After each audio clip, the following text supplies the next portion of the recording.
रोहित दादांनी संघर्ष यात्रा सुरू केल्यानंतर पहिला महायुतीच्या सरकारने म्हणा किंवा भाजप सरकारने तगादा लावला तो बारामती एग्रोवरची चौकशी, आणि त्याच्यानंतर 2 वेळा चौकशी झाली आणि आज ईडीने जी कन्नड कारखान्याचे येथील क्षेत्र होते 161 एकर क्षेत्र त्याच्यावर जप्तीची कारवाई केली. कसं बघ? एकतर रोहित सातत्याने सत्य बोलतोय आणि संघर्ष करतोय.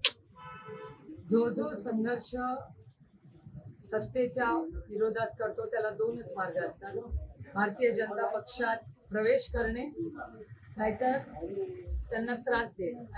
अशी असंख्य उदाहरणं दिली.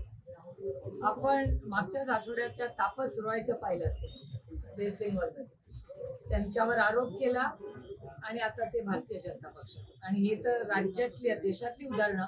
अशोक चव्हाणांचं सगळ्यात ताजं नवं उदाहरण आहे. एकीकडे अशोक चव्हाणांवर पार्लमेंटमध्ये ऑफिशियली या देशाच्या फायनान्स मिनिस्टर अर्थमंत्र्यांनी सांगितलं की अशोक चव्हाण भ्रष्टाचारी आहेत आणि त्यांनी विधवा महिलांचे जे वीर पत्नी आहेत त्यांचे पैसे खाल्ले. ते मी म्हणत नाहीये, भारतीय जनता पक्षाने ऑन रेकॉर्ड पार्लमेंटमध्ये केलेला आरोप. आणि या आरोपानंतर 3 दिवसांनी त्यांचा पक्षप्रवेश झाला. त्याच्यानंतर आज ते राज्यसभेचे खासदार झाले. हे सगळ्यात मोठं उदाहरण.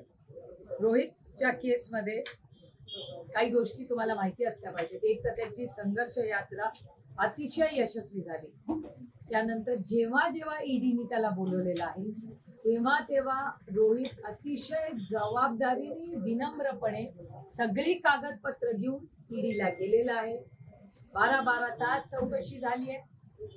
त्यांनी पूर्णपणे कागदपत्र त्याला दिलेली आहे. त्याच्यामुळे पूर्ण सहकार्य ईडीला रोहितनी केलेलं आहे. हे तुम्ही सगळ्यांनी पाहिजे. हा पहिला मुद्दा. दुसरा मुद्दा की त्याच्यावर जे आरोप केलेले आहेत त्याचा जो FIR केलेला आहे त्या FIR मध्ये रोहित पवारांचं नाव नाहीये. आय रिपीट की ज्या केसमध्ये EOW मुंबई जी महाराष्ट्राच्या होम मिनिस्टरच्या अंडर येते त्या केसमध्ये रोहित पवार यांचं नाव नाहीये. EOWनी असं लिहिलेलं आहे त्याच्यात की त्यांनी क्लोजर रिपोर्ट दिलेला आहे आणि त्या क्लोजर रिपोर्टला ईडीने विरोध केला. आता क्लोजर रिपोर्ट कोणी केलाय तर महाराष्ट्र सरकारने केलेला. जे होम मिनिस्ट्रीला रिपोर्ट होता, गृह मंत्रालय महाराष्ट्राचा EOWचा रिपोर्ट केलाय. त्याच्यात त्यांनी क्लोजर रिपोर्ट केलाय. तो कदाचित तुमच्याकडे आलाही असेल. तर क्लोजर रिपोर्ट दिल्यावर ईडीने त्याला विरोध केला. आता कोण काय याचं उत्तर माझ्याकडे नाही. पण EOWने ज्या केसमध्ये रोहितचं नाव कधीही नव्हतं त्याच्यात आज कुणाकुणाची नाव आहेत त्या FIRचं बोलते. हे मी म्हणते म्हणून विश्वास ठेवू नका. तुम्ही तुमच्या पद्धतीने तुम्हाला योग्य वाटेल तसं तुम्ही हे सगळं चेक करा. आता कुणाकुणाची नाव आहेत त्याच्यात नाव आहेत पृथ्वीराज देशमुख, माणिकराव कोकाटे, शेखर निकम, अमरसिंह पंडित, धनंजय दलाल, राजवर्धन कदम मांडे, सरकार जितेंद्र सिंग रावळ, अशी बरीच नावं त्याच्यात आहेत. आणि बरीच नावं आहेत. मला वाटतं तुमच्याकडे ती सगळी नावं असतील. त्यातली काहीच नावं मी वाचलेली. आता ही जी लोक आज ज्यांची नावं त्या FIR मध्ये आहेत ती सगळी लोक इधर भारतीय जनता पक्षात आहेत किंवा भारतीय जनता पक्षाच्या मित्र पक्षात. तुम्हाला त्या FIR ची कॉपी हवी असेल तर ती मी तुम्हाला देऊ शकते. त्याच्यात तुम्ही कदाचित ती FIR ची कॉपी तुमच्याकडे असेल. त्याच्यामुळे कुणाची नावं आहेत हे तुम्हाला माहिती. त्यामुळे ज्यांची नावं आहेत ते सत्तेमध्ये आहेत, ते मित्र पक्षांमध्ये आहेत. पण जो संघर्ष करतोय ज्याचा FIR मध्ये नाव देखील नाही त्या व्यक्तीला तुम्ही ही अटॅचमेंट हा कुठला नाही. माझं म्हणणं आहे जर कोणी चूक केली असेल तर तुम्हाला अधिकार आहे. या देशामध्ये हा देश संविधानाने चालला पाहिजे. कोणाकडून चूक झाली असेल तर जरूर त्याला शिक्षा होईल. पण ज्या व्यक्तीने चूक केलीच नाही, ज्याचं रोहितचं नाव FIR मध्ये नाही, अशा व्यक्तीवर ही टोकाची भूमिका, फक्त जो सत्य बोलतो, संघर्ष करतो म्हणून अन्याय नाही का त्या मुलावर.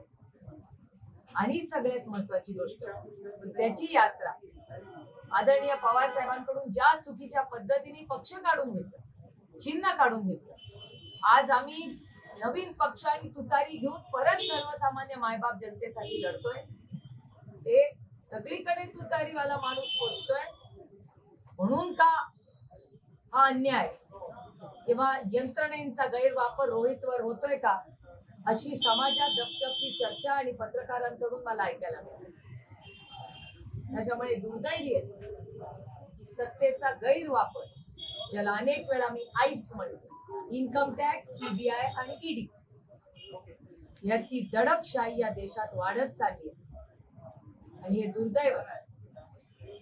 याला सर्वस्वी अमित शहा, नरेंद्र मोदी जावणार आहेत. मी कधीच कुणावर वैयक्तिक टीका करत नाही, पण ice, income tax, CBI, ED कुणाला रिपोर्ट करतात तुम्हाला माहिती आहे कुणाला रिपोर्ट. आणि मी म्हणेन की या राज्यामध्ये मुख्यमंत्रीच म्हणाले होते की अदृश्य शक्ती हे राज्य चालवते. त्याच्यामुळे ही अदृश्य शक्ती कोण आहे याचं उत्तर मला माहिती नाही. अर्थातच अदृश्य शक्ती जे करते. 2019 साली आपण बघितलं, बहुसंख्य लोकांना जो आहे तो विरोधकांना खास करून ईडीच्या नोटीस देण्यात आल्या. बहुसंख्य लोकांनी तसा प्रवेश देखील केला. आताच तुम्ही अशोकराव चव्हाणांचं उदाहरण दिलं. आगामी काळात असं होऊ शकतं असं तुम्हाला वाटतंय का या निवडणुकीत? जसं अशोक चव्हाण एका बाजूला आहेत, तसे संजय राऊतही आहेत आणि देशमुख साहेबही आहेत. अशी किती तुम्हाला उदाहरणं देऊ जे लढलेले आहेत. त्याच्यामुळे असं मी कधीच म्हणणार नाही